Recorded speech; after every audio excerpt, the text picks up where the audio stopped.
कुछ स्वादिष्ट है बनाना तो playrecipes.com पे जरूर है आना। बहुत समय पहले की बात है। जौनपुर गांव में हीरालाल नाम का एक किसान रहता था। दिन भर अपने खेत में मेहनत करके अपने परिवार की परवरिश करता था। हीरालाल को अंडे बेहद पसंद थे। उसके घर में हमेशा ढेर सारे अंडे रहते थे। उसकी पत्नी आशा उन अंडों से रोज कुछ ना कुछ पकवान बनाती रहती। कभी अंडा भुर्जी, कभी ऑमलेट, तो कभी अंडे की सब्जी। हीरालाल का अंडा प्रेम देख के कभी कभी उसकी पत्नी आशा गुस्सा हो जाती। क्यों जी, रोज अंडे खा खा कर अब उब नहीं जाते? मैं तो थक गई हूँ। लोग चिकन, मटन, मच्छी भी खाते हैं, लेकिन आपको हर रोज बस अंडे ही चाहिए। अरे ये सारी चीजें हर रोज नहीं खाई जा सकती ना, कितनी महंगी होती है। ऊपर से पकने के लिए बहुत ज्यादा समय लेती है। अंडे सस्ते होते हैं और जल्दी पका सकते हैं। क्या तुम्हें कोई आपत्ति है अंडे पकाने में? वैसा है तो बोल दो, मैं खुद बना के खाऊंगा, लेकिन अंडे को कोसना बंद करो। दिन बीतते गए और उस साल उनके गांव में बारिश की एक बूंद भी नहीं टपकी। अकाल पड़ गया। सारे झरने, नदी, कुएं सूख गए। पेड़ पौधे नष्ट हो गए। भेड़, बकरियां, गायें सब मुश्किल से जी रहे थे और गांव वालों की हालत भी खराब थी। हीरालाल सोच में पड़ गया। हे भगवान, ये क्या दिन दिखा रहे हो? अनाज सब्जी उग नहीं रही और लोग बकरियां और मुर्गियां खाए जा रहे हैं। बाजार में अंडे आना कम हो गया है। ऐसा ही चलता रहा तो रोज मुझे भूखा ही मरना पड़ेगा। बिना अंडों के तो मैं जी ही नहीं पाऊंगा। एक दिन ऐसे ही हीरालाल अपने खेत में हल चला रहा था। तभी उसका हल जमीन में अटक गया। हल हिल ही नहीं रहा था। इसीलिए हीरालाल ने जमीन को नजदीक से देखा तो वहां उसे कुछ गड़ा हुआ नजर आया। उसने कुदल मार के देखा तो एक बड़ा सुनहरे रंग का घड़ा दिखा। हीरालाल ने उस घड़े को जमीन से बाहर निकाला, लेकिन वो वजनदार घड़ा उसके हाथों से फिसलकर जमीन पर गिर गया और फूट गया। जैसे ही घड़ा फूटा, उसमें से एक अजीब रोशनी निकल आई और एक देवी प्रकट हुई। हीरालाल, तुम्हारा बहुत बहुत धन्यवाद। मैं एक देवी शक्ति हूँ, लेकिन श्राप की वजह से इस घड़े में बंद हो गई थी। तुमने मुझे मुक्ति दी है। मैं तुम पर बहुत प्रसन्न हूँ। जो चाहे मांग लो। तुम आसमान की तरफ देख के जो मांगोगे उस चीज की बरसात होगी। धन्यवाद। ऐसा कहकर देवी वहां से अदृश्य हो गई। हीरालाल खुश हो गया। उसने आसमान की ओर देखा और कुछ सोचा। अरे वाह, मैं तो बहुत भाग्यवान हूँ जो मुझे ये आशीर्वाद मिला है। बहुत दिन हो गए मैंने अंडे नहीं खाए। मेरे लिए अंडों की बारिश हो जाए। कुछ ही क्षण में आसमान से अंडों की बारिश होने लगी। गांव में हर जगह आसमान से अंडे गिरने लगे।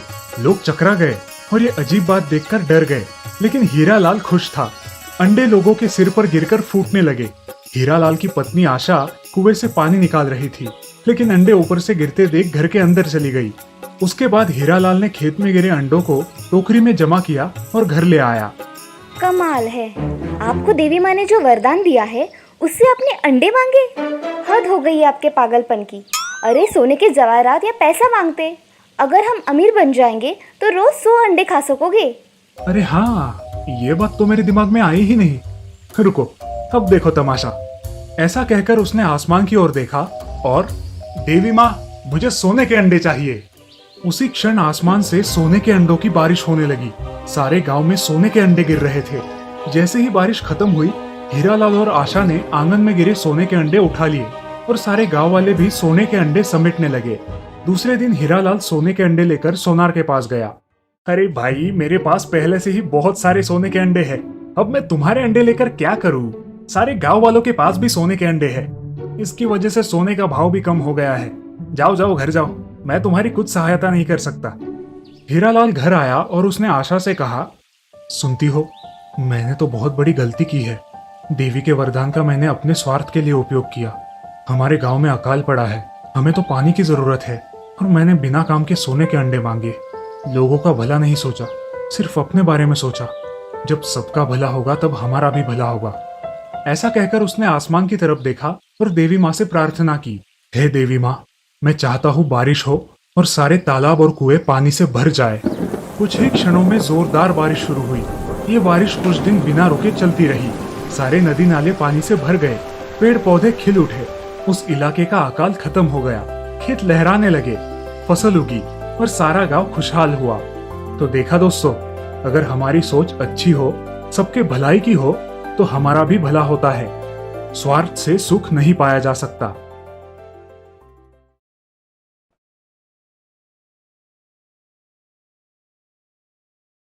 6 महीने पहले कमल शादी करके अपने ससुराल रामपुर आई थी।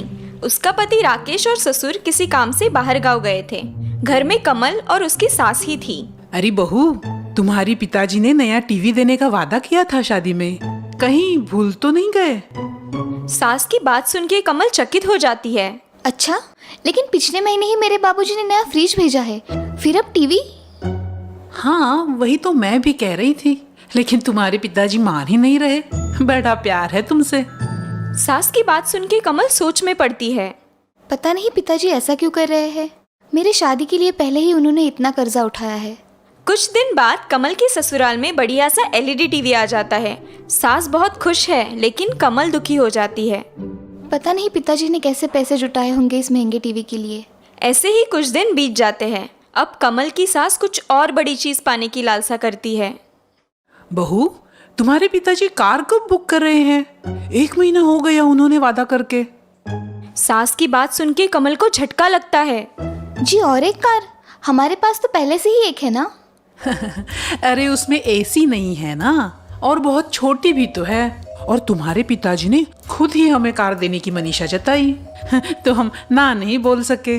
सास की बात सुन के कमल उलझन में पड़ती है। माँ जी, क्या मैं 2 दिन के लिए पिताजी के यहाँ हो आऊँ? कार कब तक आएगी ये भी देख लूंगी। कमल की बात सुन के सास खुश होती है। हाँ हाँ, बिल्कुल जाना, मैं यहाँ सब संभाल लूंगी। अगले दिन कमल अपने मायके निकलती है। प्रणाम माँ जी, आप अपना ख्याल रखना। हाँ हाँ, तुम चिंता मत करो, कार तो आ ही जाएगी आज नहीं तो कल। लेकिन तुम लौटते वक्त अपने मायके से कुछ कीमती मूल्यवान चीज लेके आना, खाली हाथ मत लौटना। हाँ, नहीं, वो क्या है ना, नई दुल्हन के लिए अशुभ होता है, ऐसा मानते हैं। हे भगवान, इनकी भूख तो दिन ब दिन बढ़ती ही जा रही है। कमल अपने मायके पहुंचती है और अपने पिताजी से कार के बारे में पूछताछ करती है। क्या? कार? और वो भी एसी वाली? नहीं, मैंने तो ऐसा कोई वादा नहीं किया है, और अब तो मेरी सारी जमा पूंजी भी खत्म हुई है। अब कमल के दिमाग में सारी बात सुलझ जाती है। अच्छा, मतलब सासू जी झूठ बोल रही है, अपनी मनगढ़ंत कहानियां बना रही है। 2 दिन पिताजी के घर रहने के बाद कमल अपने ससुराल लौटने की तैयारी करती है। प्रणाम पिताजी, मैं चलती हूँ, आप अपना ख्याल रखना।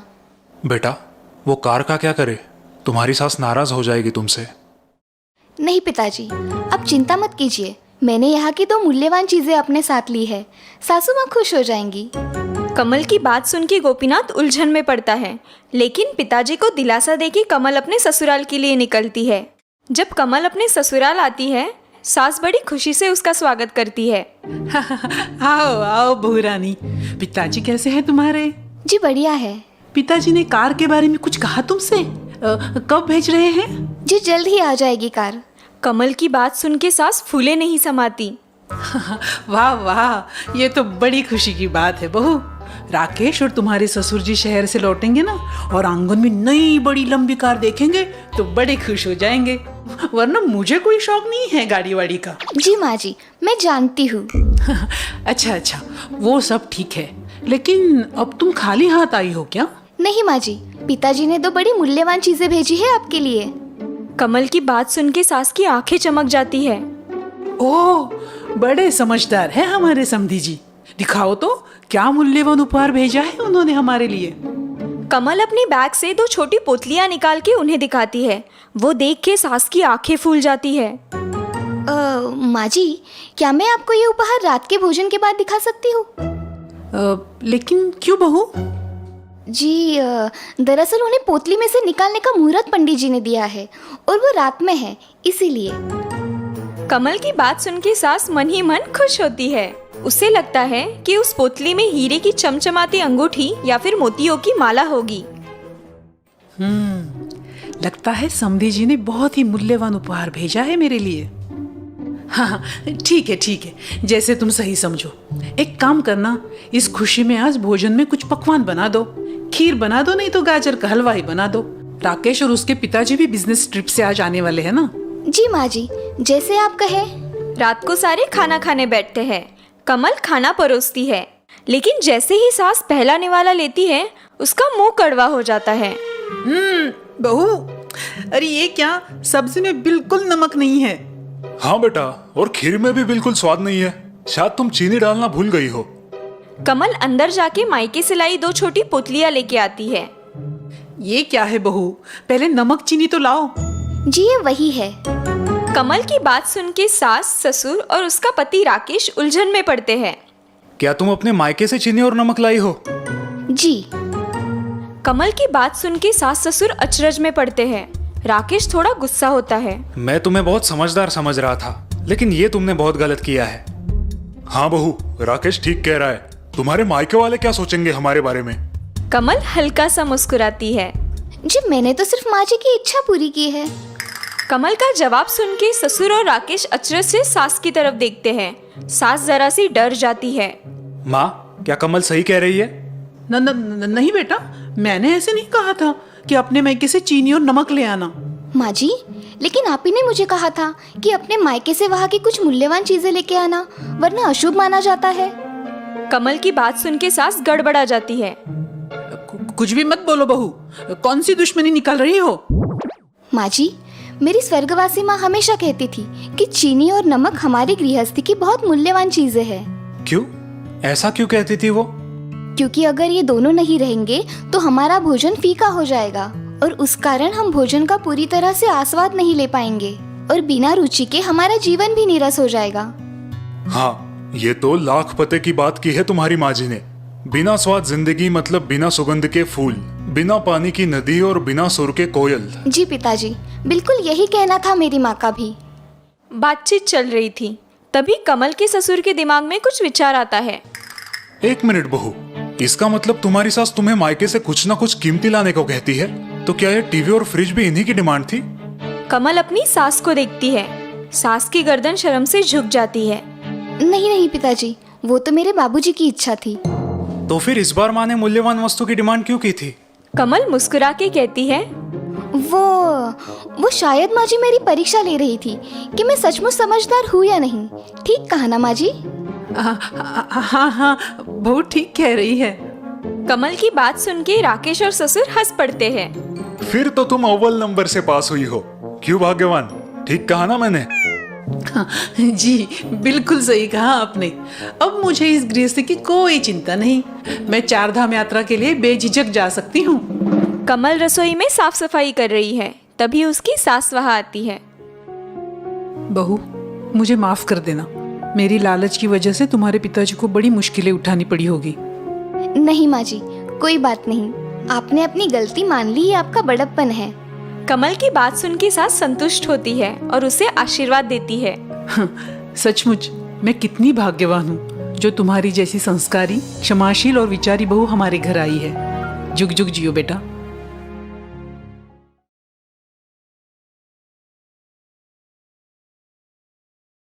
अजय ने शहर में अपनी एक प्राचीन वस्तुओं की दुकान शुरू की थी। टूरिस्ट स्पॉट होने की वजह से दुकान अच्छी चल रही थी और अजय बढ़िया मुनाफा भी कमा रहा था। अजय बेटा, पिछले महीने तुमने लगभग 10,000 का मुनाफा कमाया है। तुम तो बड़ा अच्छा तोलमोल कर लेते हो। जी पिताजी, ये तो शुरुआत है। आगे देखिए, आपका ये बेटा हर दिन 10,000 रुपए कमाएगा। अजय के पिताजी को पता था कि अजय बचपन से ही सौदेबाजी में बहुत होशियार है। क्यों नहीं, जरूर। बस अपनी इस प्रतिभा पे कभी गर्व मत करना। दिन बीतते गए। अजय का अपनी सौदेबाजी की हुनर का घमंड बढ़ता गया। एक दिन अचानक उसे किसी काम से गांव जाना पड़ा। पिताजी, 2 दिन के लिए आप दुकान संभालिए, मैं गांव जाके अपनी जमीन का सौदा करके आता हूँ। हाँ, तुम चिंता मत करो, पैसे संभाल के लेके आना। अजय अपने गांव पहुंचता है और जमीन के खरीदारी का सौदा पूरा कर लेता है। चलो, सोचा था उससे दुगना मुनाफा हुआ है। वैसे भी ये बंजर जमीन कुछ काम की नहीं थी। अब वक्त है तो थोड़ा घूम लेता हूँ। अजय गांव में सैर सपाटे के लिए निकलता है। उसे रास्ते में कुछ पहचान वाले लोग मिलते हैं। कैसे हो अजय, बहुत दिनों बाद दर्शन दिए। हाँ चाचा, वो दुकान में बिजी रहता हूँ ना। पिताजी कैसे हैं? जी एकदम बढ़िया, दुकान में मेरा हाथ भी बटाते हैं। अजय वहां से आगे बढ़ता है और रास्ते में एक शानदार बंगला उसका ध्यान खींच लेता है। ओह, बहुत ही शानदार घर बनाया है। लगता है कोई नया परिवार रहने आया है। अजय को एक गांव वाला वहां से गुजरता हुआ दिखाई देता है। सुनिए दादा, ये कोठी किसकी है? गांव में नई लग रही है। हाँ, प्रजापति मारवाड़ी की कोठी है। बड़ा कंजूस इंसान है। चाय में गिरी मक्खी भी चूस लेता है। उसके साथ तोलमोल करने का मौका मिल जाए तो मजा आएगा।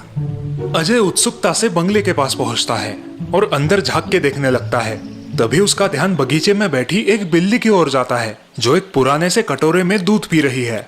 ओहो, ये कटोरा तो बड़े अजीब आकार का है, प्राचीन भी लग रहा है। इसे दुकान में बेचने रखूं तो बहुत अच्छे दाम मिलेंगे, 2-3 लाख तो आराम से मिल जाएंगे।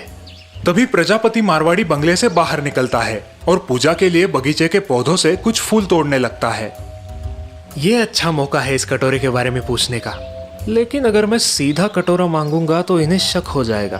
क्यों ना मैं पहले बिल्ली का सौदा करूं। अजय उस मारवाड़ी के पास पहुंचता है। प्रणाम, मैं अजय इसी गांव का हूँ, अब शहर में रहता हूँ।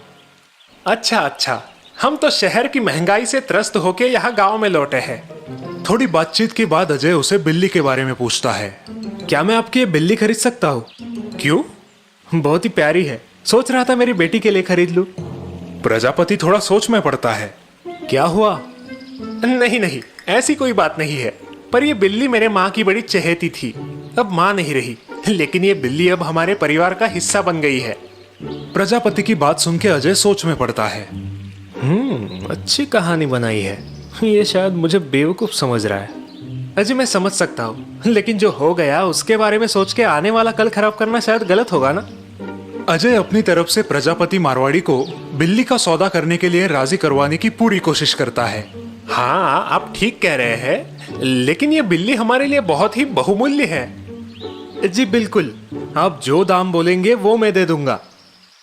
ठीक है, मेरे ख्याल से इस प्यारी बिल्ली के 10,000 ठीक रहेंगे। 10,000 सुन के अजय मन ही मन चिढ़ जाता है, लेकिन अपने आप को कंट्रोल करता है। ठीक है, वैसे भी मुझे कहाँ इस बिल्ली में इंटरेस्ट है, मुझे तो वो लाखों का कटोरा चाहिए।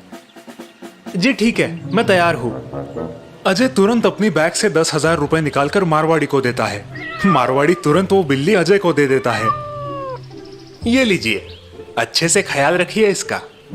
बिल्ली लेके अजय निकल पड़ता है और कुछ कदम चलने के बाद वापस लौट आता है। प्रजापति जी, मैं सोच रहा था जबकि ये बिल्ली मैंने खरीदी ली है, उस टेढ़े मेढ़े कटोरे का आप क्या करोगे? बात तो सही है। अच्छा होगा अगर वो कटोरा भी आप मुझे दे देंगे, ताकि बिल्ली को उसी कटोरे से दूध पिलाऊंगा। बिल्ली को भी इसकी आदत हो गई होगी ना। प्रजापति सोच में पड़ जाता है। आप चाहे तो मैं इस पुराने कटोरे के 100-200 आपको दे दूंगा। अजय की बात सुन के प्रजापति उस पर हंसने लगता है। अजय चकरा जाता है। क्या हुआ, आप हंस क्यों रहे हो? क्योंकि मैं ये कटोरा किसी भी हाल में नहीं बेच सकता। भला वो क्यों? पता नहीं, लेकिन इस कटोरे की वजह से मैं अब तक 8 से 10 बिल्लियां बेच चुका हूँ। अब आप ही बताइए, सोने के अंडे देने वाली मुर्गी बेचने में कोई अकलमंदी है क्या? प्रजापति की बातें सुन के अजय का चेहरा उतर जाता है और वो अपने रास्ते निकल पड़ता है। पिताजी ठीक कह रहे थे, मेरी घमंड की वजह से आज मुझे अच्छा सबक मिला। जिंदगी में पहली बार घाटे का सौदा किया है मैंने।